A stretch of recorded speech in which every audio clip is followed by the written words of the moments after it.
பழனி பாபாவை பல இடங்கள்ல பேசுவார் சீமான். பழனி பாபா அண்ணன் இருந்திருந்தா இப்ப ஏன் கூட தான் இருந்திருப்பாங்க. செருப்பு கழட்டி சீமானா விளாசிருப்பாரு. பழனி பாபா இன்றைக்கு உயிரோடு இருந்திருந்தால் சீமானுடைய செவுளு பிஞ்சிருக்கும். பழனி பாபாவுடைய செருப்பை கழட்டி அடிச்சிருப்பார். பழனி பாபா தெளிவா ஒரு விஷயத்த சொல்லிட்டு போயிட்டாரு. தெளிவா அந்த மனுஷன் நிறைய விஷயங்களை முன்னறிவிப்பு செஞ்சிருக்கிறார். தெளிவா ஒரு விஷயத்த சொல்லிட்டு போயிட்டார்.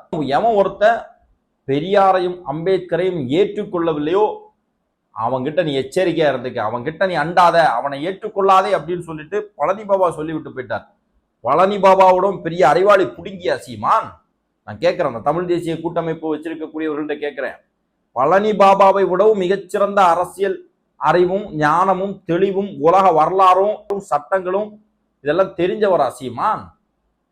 பழனி பாபாவுக்கே தெரியாதது சீமானுக்கு தெரியுமா? பழனி பாபா தெளிவா சொல்லிட்டு போயிட்டார்.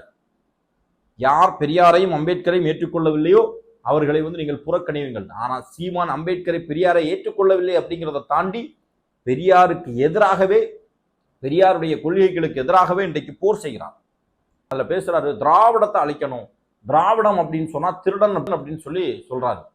திராவிடன்னா திருடன் சொல்லக்கூடிய இதே சீமான் தான் சங்கினா நண்பன் சொல்றாரு.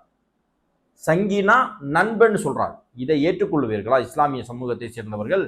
இஸ்லாமிய சமூகத்தை சேர்ந்தவர்கள் சீமானை இதுக்கு முன்னாடி ஏத்துக்கல, இப்பவும் ஏத்துக்காது.